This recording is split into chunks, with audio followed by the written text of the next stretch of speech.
राणा सांगा पे दिए बयान को लेकर लगातार राजस्थान के अंदर चाहे राजनीति हो चाहे राजपूत समाज हो, हर कोई जो है उबाल खाता हुआ दिखाई दे रहा है।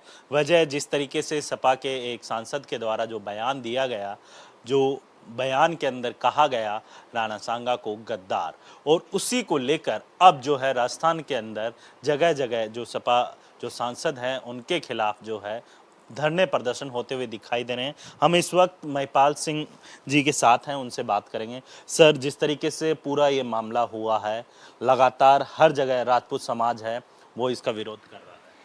देखिए, घृणित है, नीचता की हद है। जबान दी है भगवान ने तो कुछ भी बोलने के लिए नहीं दी। इसमें अगर हड्डी नहीं है तो कुछ भी बोल के निकल जाएंगे, इसलिए नहीं दिए।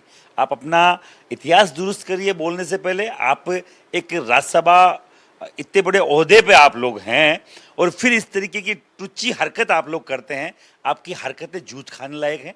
वो मैंने पहले भी बोला और मैं बार बार बोल रहा हूँ, ऐसे किसी भी व्यक्ति को और इतने बड़े पात्र के ऊपर, इतने बड़े ऐतिहासिक योद्धा के ऊपर, जिसने पूरे देश की लड़ाई लड़ी, स्वतंत्रता की पहली लड़ाई लड़ी, पूरे देश के राजा महाराजाओं को एक करके बाबर के खिलाफ युद्ध लड़ा, एक युद्ध में हराया बाबर को, घुटनों के बल लेके आया और बाकायदा बाबर मिमियाता हुआ इस्लाम की कसम खा के गया कि मैं वापस से हिंदुस्तान की तरफ नजर नहीं उठा के देखूंगा, और फिर आया और फिर लड़ा। उस महाराणा सांगा के लिए बोल रहे हैं कि वो गद्दार था। इब्राहिम लोदी को हराने के लिए बाबर को बुलाया। इब्राहिम लोदी को 2-2 3-3 बार हराया था बाबर ने, महाराणा सांगा ने। उसको याद होना चाहिए, उसको मालूम होना चाहिए। और अगर ये इस तरीके की टुच्ची हरकत करें कि आपके इतिहास का एक पन्ना उखेड़ लिया तो क्या हो गया? हमने अगर पन्ना उखेड़ा तुम्हारा तो तुम्हारा अस्तित्व मिट जाएगा। और जो तुम लंबी जीप कर करके बोल रहे हो ना, तुम्हारी जीप काट के हाथ में दे देंगे, तुम्हें मालूम नहीं चलेगा हुआ क्या है। जूते पड़ेंगे, भिगो भिगो के जूते। और ऐसे लोगों का हाल यही होना चाहिए, जहां दिखे वहां मारो, जहां दिखे दौड़ा दौड़ा के मारो, काला मुंह करो, जूते की माला पहनाओ। कल का खुद का इतिहास नहीं है। जो इतिहास की बात करते हैं, राणा सांगा नहीं होता तो तू यहां पे लोकसभा में छाती चौड़ी करके बोल नहीं रहा होता, कहीं मंदिर पे, कहीं मस्जिद पे चढ़ के अजान लगा रहा होता। औकात नहीं है तेरी राणा सांगा के सामने, राणा सांगा के लिए बात करने की, इतिहास के ऊपर तुलनात्मक उनके बारे में कुछ शब्द बोलने की। तो क्या तुलना कर रहा है, किससे तुलना कर रहा है? मैं बोलना चाह रहा हूं सपा के अध्यक्ष से। सपा के जो प्रदेश अध्यक्ष, राष्ट्रीय अध्यक्ष हैं अखिलेश यादव जी, आप माफी मांगिए, इसको जल्द से जल्द अपनी सपा से बाहर करिए। और मैं राष्ट्रपति और मैं राज्यसभा जो अध्यक्ष है उनसे बोलना चाह रहा हूं, इसकी सदस्यता रद्द करिए।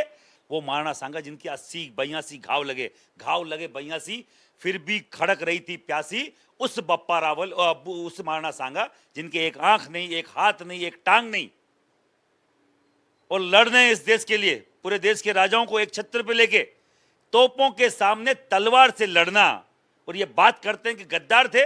नहीं, अगर मेरा जैसा कोई व्यक्ति होता, वहीं उठा के 5 चप्पल मुंह पे मारता, उसको मालूम चलता कि गद्दार कौन है। वो है कि तू, और गद्दार इनके अध्यक्ष है जो उसका समर्थन कर रहे हैं।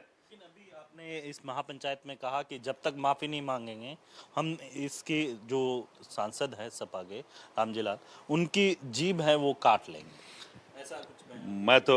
मैं तो केवल बोलना चाह रहा हूं, अगर आपका चैनल एनडीटीवी सुनना चाह रहा है तो ऐसे किसी भी व्यक्ति को, घृणित व्यक्ति की, अगर बिना हाड की जीभ से कुछ बोलता है तो उसकी जीभ काट ही लेनी चाहिए। इसमें कोई अतिशयोक्ति नहीं है। ऐसा व्यक्ति ऐसे, उससे बढ़िया गूंगा बहरा बढ़िया, जो बोलेगा तो नहीं, जो कहते हैं ना भैंस पूछ उठाएगी तो गोबर ही करेगी, उनका हाल वो है। ये कुछ ना कुछ गलत ही बोलेंगे और घृणित ही बोलेंगे, तो हम लोग ये बर्दाश्त नहीं करेंगे। कल दिल्ली में महापंचायत थी, हजारों की संख्या में आईएसबीटी पे हम लोग इकट्ठे हुए, और ये तय हुआ जब तक ये माफी नहीं मांगे अखिलेश यादव, खुद सपा सांसद नहीं, अखिलेश यादव, क्योंकि उनका समर्थन कहीं ना कहीं उसको प्राप्त है, उसकी औकात नहीं है कि राणा सांगा के लिए कुछ बोल दे। और मैं बोलना चाह रहा हूं सदन के उन माननीय सदस्यों से भी, ऐसा कोई व्यक्ति बोले उठ के मारने की हिम्मत रखो, ये नामर्दान की कब तक चलेगी? भारत आजाद हुआ, कितने लोगों ने शहादत दी, तब आजाद भारत हुआ है। ये मानसिक जो गुलामी जो अब तक तुमने जकड़ रखी, तो तुम्हें जकड़े हुए, उससे कुछ आजाद हो जाओ और ऐसे लोगों को जवाब दिया करो, जो हमारे जैसे युवाओं को सड़क पर नहीं आना पड़े। और मैं बोलना चाह रहा हूं मेवाड़ के राज परिवार को भी, आप लोग बोलिए, आपके बाप दादाओं की बात चल रही है और हर बार पिस्ता राजपूत समाज का आम युवा है, क्योंकि हमारे लिए भी सम्मानीय है। पर आपका सबसे पहले अधिकार बनता है कि आप हमारी अगुवाई करें। अरविंद सिंह जी मेवाड़ अभी हमारे बीच में नहीं रहे, उनके बेटे लक्ष्यराज सिंह जरूर पितृशोक में है, पर उनके बड़े भाई जो एमएलए वहां से वो पितृशोक में नहीं है, उनको आना चाहिए बाहर।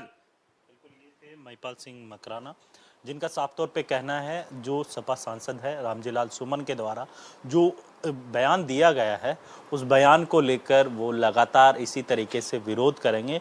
और महिपाल सिंह मकराना ने अल्टीमेटम भी दिया है कि यदि माफ़ी नहीं मांगी जाती है तो सपा सांसद की जो जीभ काटने की बात है यहाँ पर महिपाल सिंह मकराना ने की है। जयपुर से कैमरामैन पुष्पेंद्र तिवारी के साथ वीरेंद्र सिंह शेखावत, NDTV।